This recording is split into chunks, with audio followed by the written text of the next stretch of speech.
Okay, Mr. Baumer here, and welcome to Unit 8. Okay, and Unit 8 is all about factoring.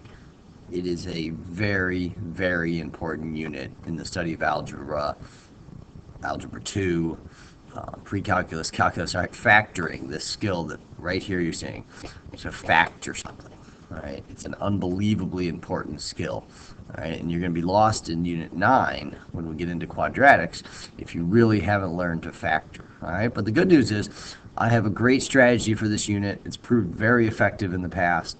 All right, so I can get you to where you need to be, but you need to ask important questions. All right, think critically about it. Notice what you're strong at, identify what you're weak at. All right, and get help for those areas that you feel you're weak at. But again, factoring. Now, before we do anything else, we have to think about what does it mean to factor something. I bet I could go to a calculus class and ask a kid what does it mean to factor. And he could factor, but he may not be able to tell me what it means to factor. All right, that's why I want to start you off with what does it mean to factor. And I think it's important that what it means to you, what it needs to mean to you, is it means to create a multiplication problem. To take something that's not written as multiplication and rewrite it as a multiplication problem. For instance, just take the number 10. How can we rewrite that as a multiplication problem? 5 times 2, 2.5 times 4. All right, so we have factored 10 then. So let's get started here. Hopefully you've written down the objective. The student will be able to find the greatest common factor and factor by using the greatest common factor. All right, here we go. So let's look over here in the vocabulary section. All right, let's look over here in the vocabulary section.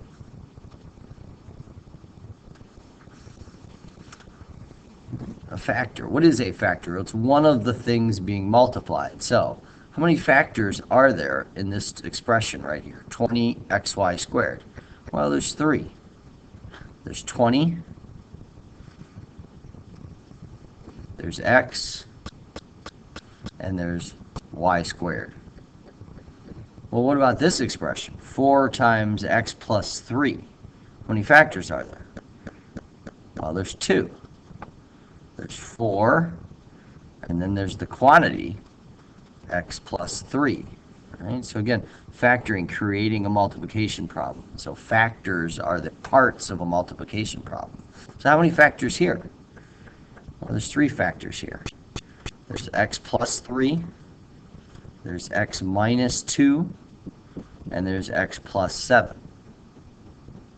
Another vocabulary term, prime. Means to be divisible by only itself and the number 1. And we'll see where that comes into play. Now, the greatest common factor is the largest factor that 2 numbers have in common, meaning the largest term that goes into both using multiplication. Again, we're going to see how that applies here. But let's go up here into the background explanation. What is factoring? All right. As I already mentioned to you, you should think of factoring as rewriting a given expression in the form of a multiplication problem, right? A multiplication problem. Now, in this unit, before we start doing anything, recognize that we're going to learn 4 different types of factoring. Sorry, that should be a 4 there. All right, we learn 4 types. First one is greatest common factoring, which is what we're going to be working on today. Then we're going to get into something called factoring by grouping. And then we're going to learn how to factor trinomials, which you'll remember from last unit are expressions with 3 terms.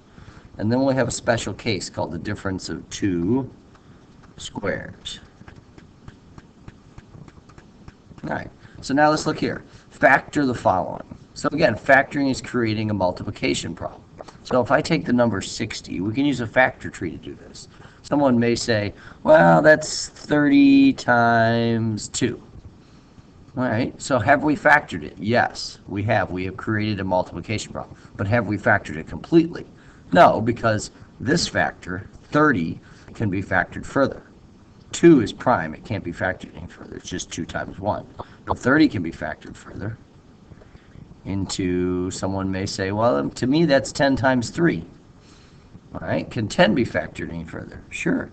10 can be factored into 5 times 2.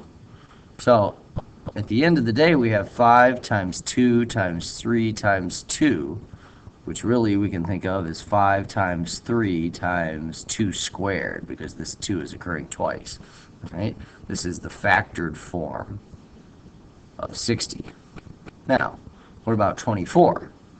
Well, if I take 24,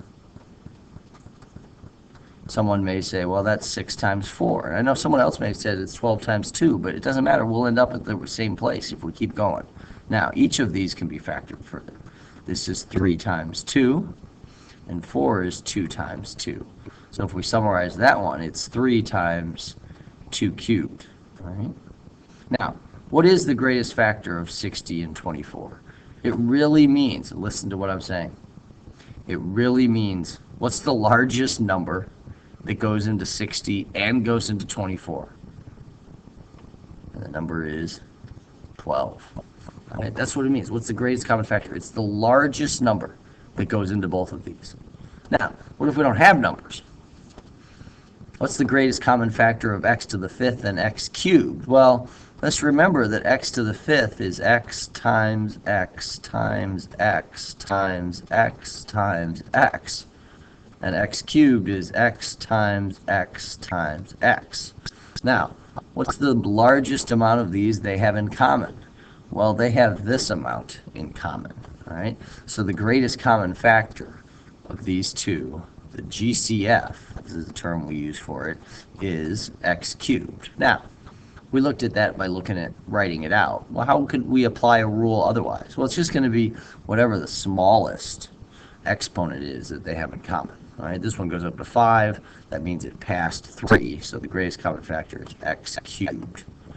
Now, what if we combine everything from this page? What's the greatest common factor of 60x to the 5th and 24x cubed? Well, we're just going to take the parts. What was the greatest common factor of 60 and 24? It was 12. And what was the greatest common factor of x to the 5th and x cubed? It was x cubed. All right, moving on to the next page.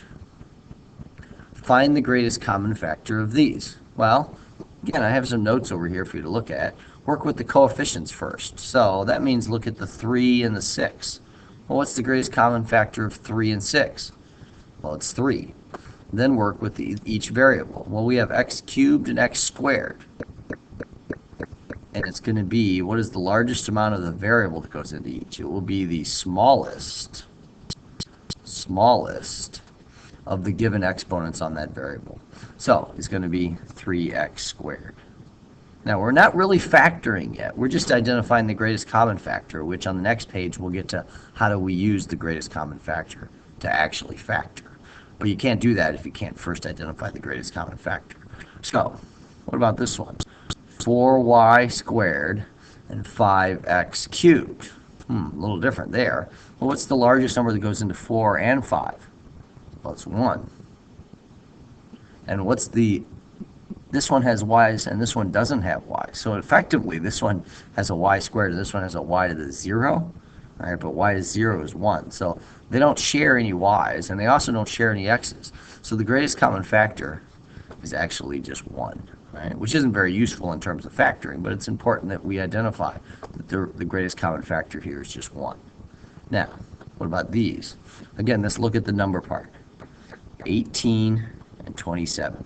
What's the largest number? That's what greatest common factor means. What's the largest number that goes into both of these using multiplication? That's 9. Now let's look at the variable part. G squared and G cubed. Well, the most number of G's they have in common is G squared, so to speak. Now, this last one, I want you to hit pause, and you guys try and answer that. And when you come back, I'll have the answer there. So, hit pause, and we'll go from there.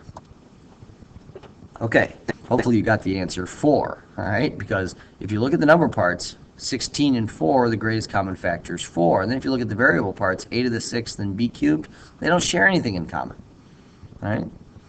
So the greatest common factor is 4. All right, now how do we actually use this idea of greatest common factoring to factor? All right, because that's our goal. Our goal isn't just to identify the greatest common factor, it's actually how do we factor.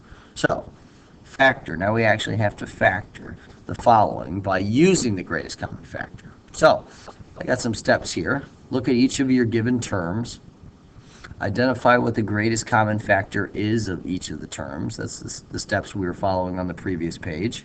All right?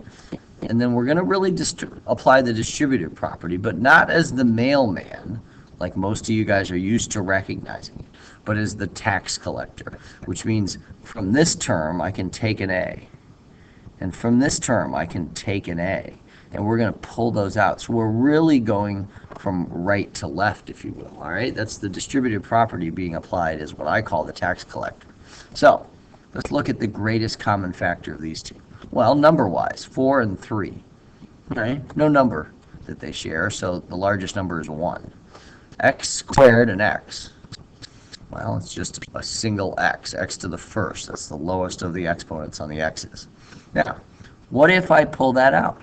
Right? What if I pull a 1x out of this expression? Now, the way you think about it is, well, what would I have to multiply 1x by to get 4x squared? What would I have to multiply 1x by to get 4x squared? Well, I take the number parts. What would I have to multiply 1 by to get 4? And it's 4. What would I have to multiply x by to get x squared? X. Now, what would I have to multiply? See, here I'm distributing. If I distributed 1x to 4x, that gets me my 4x squared. What would I have to distribute 1x to get my minus 3x? Well, again, handle the number parts. What would I have to multiply 1 by to get negative 3? Well, it's negative 3. And do I need any x's? Or is 1x times negative 3 negative 3x? And it is, right? So this is the factored form. It's important to realize that we used the greatest common factor, 1x, to actually factor this. But this is the factored form. Going back to the first page, how many factors are there? There's 2. One of them is 1x, and the other factor is 4x minus 3. Now, how can we check our work? It's important that we be able to understand when we get something correct or not. Well, what if I distributed the 1x? Well, I'd get 4x squared minus 3x. See, if I don't end up with what I started with, then I didn't factor it correctly. So there's a way to check your work. Now, this one may look more intimidating here, but again, we're just going to take it piece by piece. We're going to try and pull something out of all 3 of those terms. Well, what if I can find the greatest common factor? That will tell me what to pull out. 10, 20, and negative 5. It's the largest number that goes into 10, 20, and 5. Well, it's 5. Now, what about the variable parts? Y cubed, y squared, and y. Well, the largest is y. So the greatest common factor is 5y. That's what I'm going to pull out of all 3 of these terms. Well, what would I have to multiply 5y by to get 10y cubed? 5 times 2 would give me my 10, and y times y squared would give me my y cubed. Now, what about the middle term? 5 times, let me see, a positive 4 would give me my 20, and y times y would give me my y squared. Now, what about the last part? 5y times what would give me negative 5y? Well, 5 times a negative 1 would give me negative 5, and I don't need any more y's because I have my y here. Right? So this is the factored form of this. All right, one more here. What can I pull out of these two? What can I pull out of these two? Well, I can pull out number-wise. If I identify the greatest common factor, it's going to be 4. Why don't we make it a negative 4 since they're both negative? So and then the variable part would be a single x. So if I pull a negative 4x out, what does that leave me with? Well, negative 4x times 3, and this would be a positive 2x. That is the factored form of the original problem. All right, so don't work on the last page. We're going to work on that as soon as you get to class, but that gives you a little introduction to factoring, and we will see you in class.